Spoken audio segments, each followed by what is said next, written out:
front row.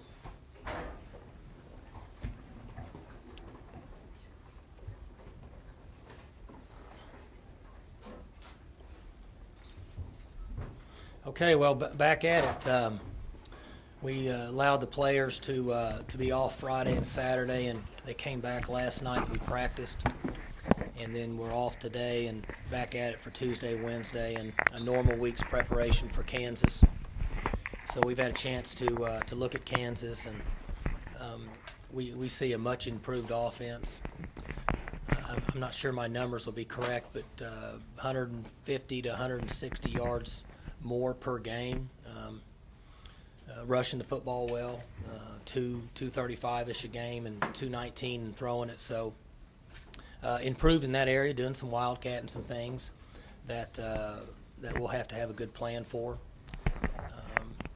Could have won the game last week, and obviously I'm not in their camp and hate to speak for them, but thought they had every chance to win. So other than that, and then being out in Atlanta against Tech, which teams that have been in games with them have realized how difficult it is to slow down the triple option. If you take that game out, they've played well this year and are an improved team. So our preparation will be very important, and staying focused on the task at hand, which we talk about each week, avoid distractions, and giving ourselves an opportunity to play well on Saturday. Coach, what's the biggest thing you guys accomplished during the bye week? Well, I thought we had good practices. The enthusiasm was good.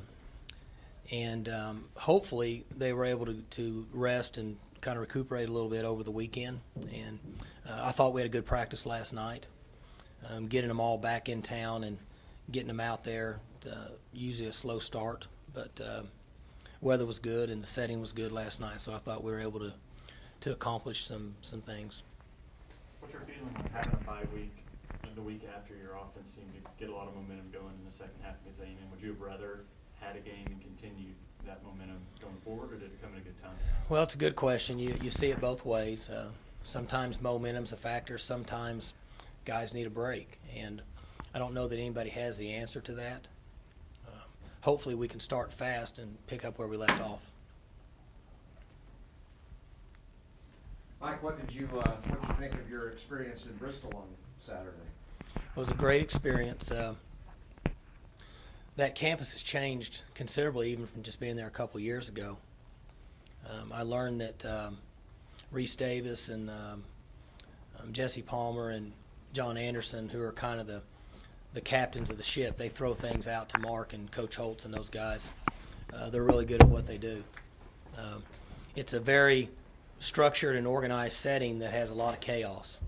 And it was a great experience to sit there with those guys and watch football for 7 hours and be on the set and on the air and off. And they give them a lot of information through paper. You know, they put things in front of them, and then sometimes they don't get it to them. And Reese and John and Jesse, they just go with it without even having the information. So I was impressed with their knowledge and their ability to handle the producers saying, you know, you're on in 15 seconds. And they count down and you're on for however long, and then you're off and we're going through discussions, and then you're on in 1 minute and 40 seconds. And you have to gather all that information and get ready. So I was very impressed with the knowledge and the way that they could handle what to me was a pressured situation. Coach, do you see yourself maybe doing that, maybe post-coaching? I don't know if I'm smart enough to do that. It's all I can do to concentrate on one game, and those guys are looking at 12 games and gathering information and statistics, and they're good at what they do. Again, and obviously they do it every day, but I certainly have a different outlook on them and their ability to handle those matters. But it was fun. It was a lot of fun. I enjoyed Coach Holtz. I enjoyed Mark, and obviously I knew Reese and knew Jesse and John Anderson. I've known him for a while, and I really enjoyed being with those guys. They asked you about the dance moves, the new dance sensation. You said you've done it a couple times before. Were you surprised that it kind of picked up steam the way it has? Well, nothing surprises me anymore in social networking. We have done that before, I don't know, 2, maybe 3 years back. The players have always danced. It comes from our chapel service on the night before games. They sing and they dance, and more singing than dancing at that service. But they've won games before, and they've expressed themselves and their enjoyment through dancing around the locker room, which I haven't seen all of the video, but if you look at the first of it, Kai Staley and Hubert and several of them, they started it. And a few years ago, I started dancing with them a little bit, and they get a kick out of it when the coach dances. Now I've had several people text me and about dance lessons and all that. You guys have probably heard, that's it for me. So it'd be like a 7-second lesson. That's my only move. But Coach Holtz and I had a good time with it, talking about it. And it was interesting spending time with him in that he was talking to me throughout the day, and I felt like he was coaching me, which I enjoyed because a very brilliant person. And talked about the relationship between coaches and players and even how it's changed in the latter part of his career and the importance of being able to relate to your players and let them enjoy the experience they have in playing college football and not always grind on them. So kind of reconfirmed some of the things that we do as a staff. Coach Gundy, was the trip to ESPN difficult for you, and was it something that was kind of a pain, or was it something that kind of refreshed you and was a good off-week activity? Well, it was a long weekend, but our staff was out Thursday night, Friday, and Saturday recruiting, and I was out Friday and got back Friday night, and then got on a plane Saturday, and then got back Saturday about 2:30 in the morning. So it wasn't refreshing, but it was certainly worth the time and effort. And I felt I was thankful, I guess I should say, that they even invited me to do it. It's hard for me to be away from my family on a free day, but the exposure that not only our football team but the university received from that is priceless. So it was great, and I'd do it again. Were you able to push the Heisman chances of Brandon and Justin? I don't know if I was able to say it, but by us being there on an off weekend, and Kevin and Gavin had mentioned this, for them to see the Oklahoma State logo and to show the highlights and talk about our team had to keep them in people's thoughts and their minds on an off weekend. They've been doing a lot of stuff with OSU anyway. Did you kind of whisper in their ear, maybe there's already a burnt orange network, maybe an orange network for the Cowboys? Well, I don't know that with a conference realignment guy wants to get into that right now.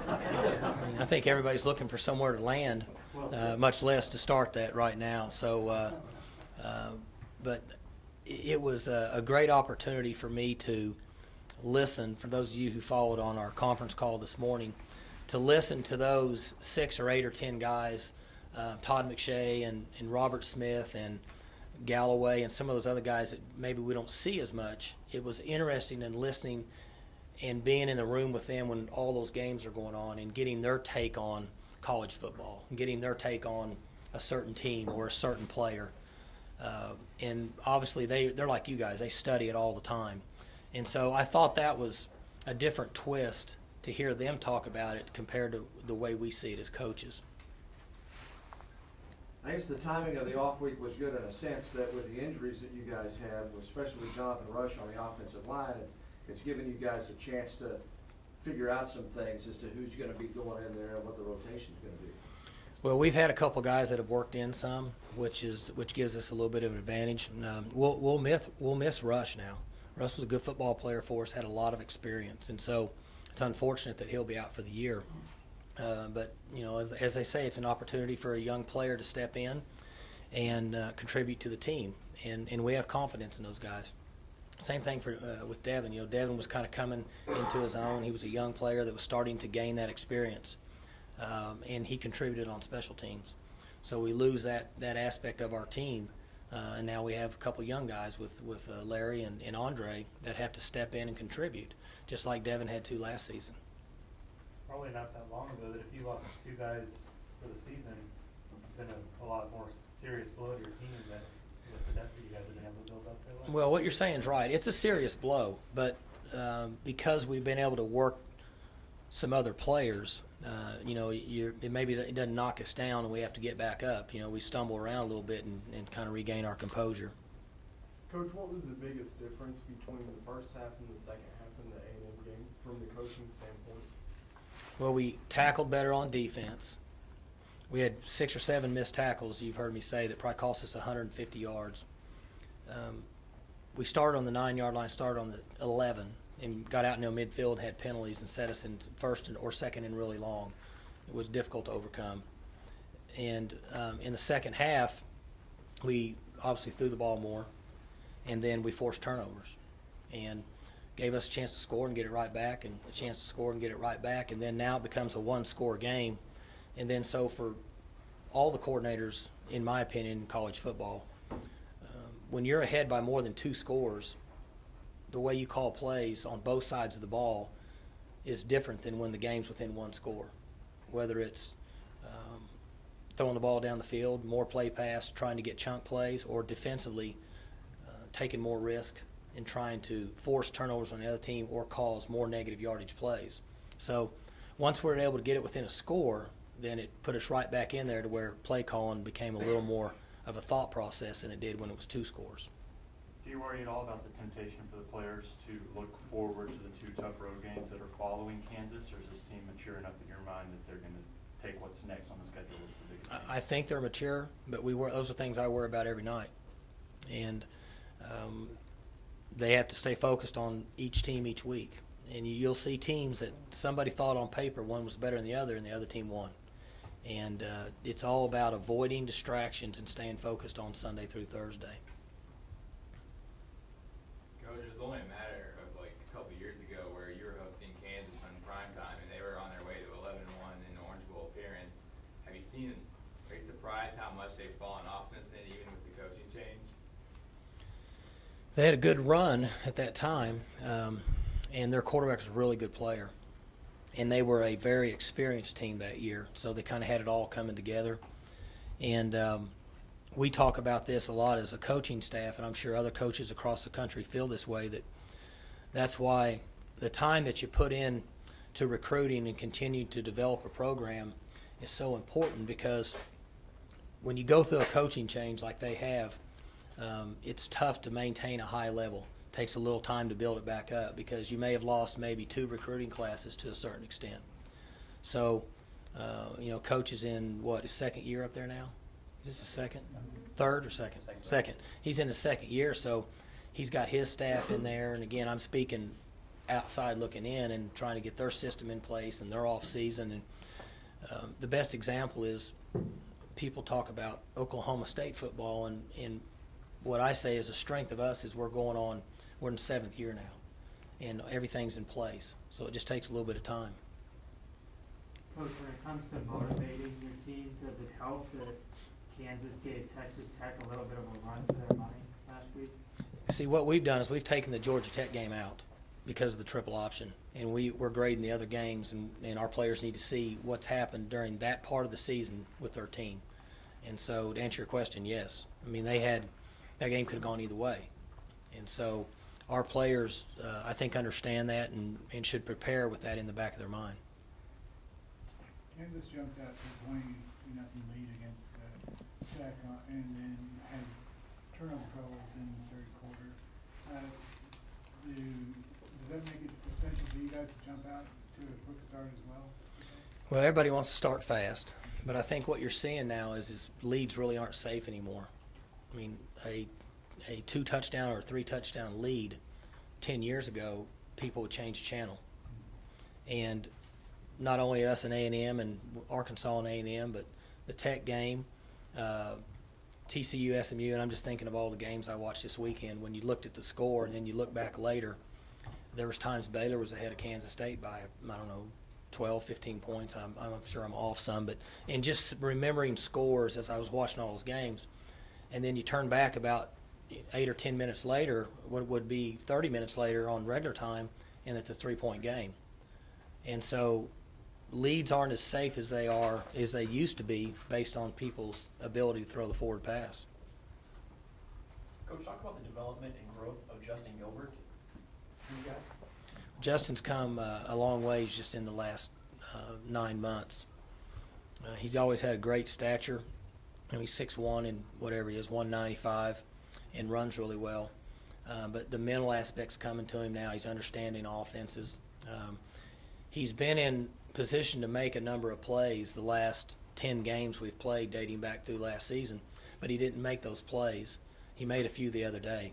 And so I'm hoping that his confidence level will rise because he certainly has the physical ability to be a good player. Did you always envision him as a defensive player? We took him as a defensive player, but we knew he'd be a dangerous weapon in special teams. And he could flip over and play on the other side of the ball if we needed him to. But he's become really valuable for us as a defensive player. So as of now, obviously, that's kind of the way I think about him. What is it that you're looking for in a high school kid who's primarily an offensive player that makes you think he's going to be a good defensive player for us? Well, if he runs physical and he doesn't avoid contact, in our opinion, if he's got the height and weight and the speed, and then his demeanor, his mental makeup based on what his coaches say, gives you the best shot at converting him to the other side of the ball. Coach Joseph Randall was talking about how last year's KU game was a big deal for him, and the coaching staff kind of helped him get into be the first one to get into the end zone, especially considering how bad KU's run defense is. Do you want to see Joseph get more because this is more of a special game for him? Well, Joseph's carries and touches will be based on how Kansas decides to defend us. And each week there's been a decision made by the defensive staff on the other team of how they think they best can defend our offense. And most of the time we have a pretty good feel for that. Sometimes we don't.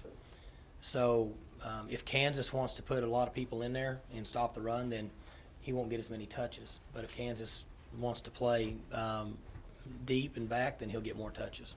How important has he become in your offense just in his second year playing with you all? Well, he's a big part of it because he's versatile. He can run the ball, we can throw it to him, we can split him out. He plays receiver.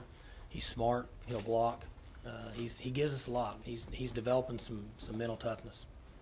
Now, was Coach Young that brought him in? Did he ever try to say, hey, can we get him on the defensive side of the ball rather than having you guys running him in the backfield?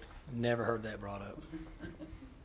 Coach, of all the players you've coached, where does Justin Gilbert's speed and athleticism rank, would you say?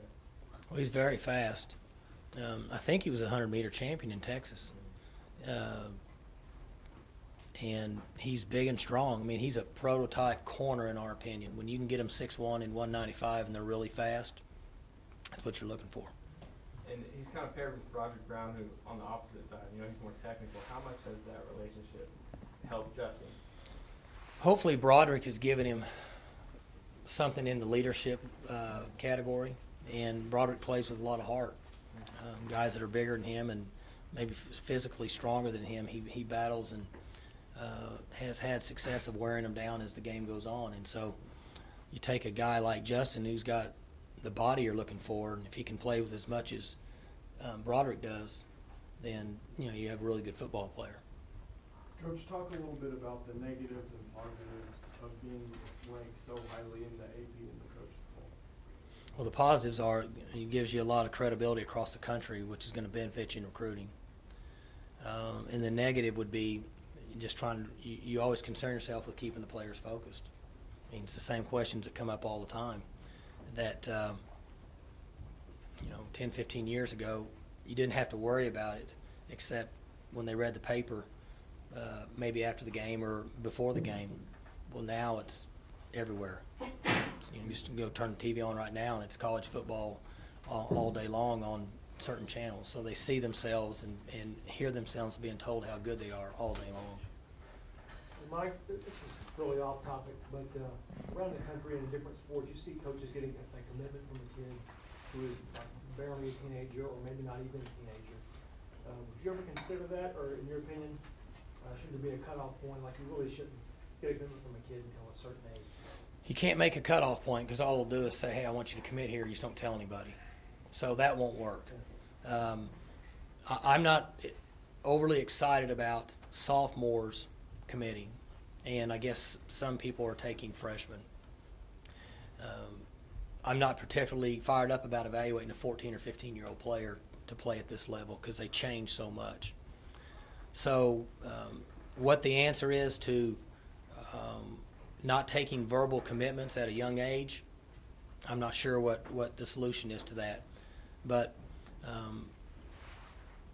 coaches at our level evaluating sophomores is not going to change now.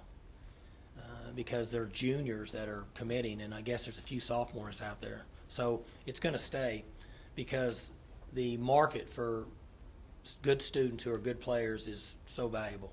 I mean, everybody's going after the same ones. You saw, for instance, a 13-year-old, and he looked like the greatest thing since sliced bread. Would you break your own rule and just say, yeah, offer? Guy's 13, he looks great, offer. Probably. If he fit that category, I'd probably say yeah. I'd say, what the heck? So I needed to say no, but honestly, if he's that good and we're sure, might as well offer him. But the hard thing is getting a transcript, you know. Got to get a transcript from his elementary school teacher. You know, I don't even know why I'm throwing this out here, but I'm going to play Jimmy's game here. You're getting to the point where you may end up recruiting kids that have either played with on teams or against some of your kids, and that's not too far into this area in the future for you. My son's a 9th grader, so I've seen a couple of his games, and there's some guys out there that you could project to have that ability, but what it comes back to is what he's referring to. How do you really know? I mean, they're 15 years old, and so you're just kind of rolling the dice. If I was a parent and I had a son that had the opportunity to play at this level, I don't know that I would want it in the bag when he's a sophomore, because I would want him to have to continue to work hard, and it's only human nature. If you're told so many times that you're good and what do you got to work for because you already have your school paid for, it's only human nature to taper off unless you're just very rare. And that's the downfall of it, in my opinion. The coaches, the high school coaches that have a good team and they've got several young players and a sophomore that they're trying to get to fall in line and to be a team player, and in his mind, he says, I already got a scholarship to wherever it is. And do I really have to work that hard? That's the ones that I would be concerned with, is the coaches. Are you concerned that the value the game's not on TV this weekend for exposure? No, Coach Holder and I had some discussions on what time to start the game and what our thoughts were there, and we decided it was best for all parties involved to play at 2:30 for several different reasons, and so I hope that the maturity of the team will overtake whether they're actually playing on TV or not. Mike, did you ever identify the guy you signed in and brought in here? Is it any of those guys you identified maybe as 8th or 9th grade guys, and then just made it a point to really track them from that point? I can't remember anybody on our team that we would have tracked at that point. I wasn't even coaching when Whedon was in 8th grade, so it was hard to follow a guy like that. But I can't think of anybody, Bill, that we would have watched that early and said that we wanted to take them. What about your satellite camps? How young? What's the cutoff? Oh, we have little ones. Oh, satellite camps. Yeah. Those camps that they run down there that we work, we had some 10th graders in there. The majority of those camps are older players. Randall said Coach Young's been following him since he was 9. That's probably what Coach Young told him. That's because of his older brother. Well, now he knew his brother, and so that could be true. But a lot of times, things that you've told them, they get in here. It's yeah, right. But I forgot about his brother. That's correct. Good. With the game not being on TV, are you concerned that fans that can't make it here will use that time to watch you dancing on the internet instead? Hopefully it's danced out by now. I mean, I can't imagine anybody really want to watch it that many times. So from what I understand, we've already sold 58,000 tickets. I don't know. Is Kevin here? Down to the table. What's that? 56. Okay. 58, 56 sounds good. Go with 58. All right. Thanks.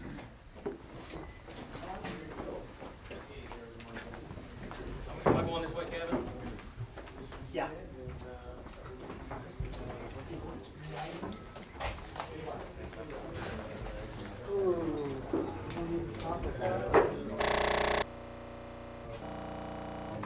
You better get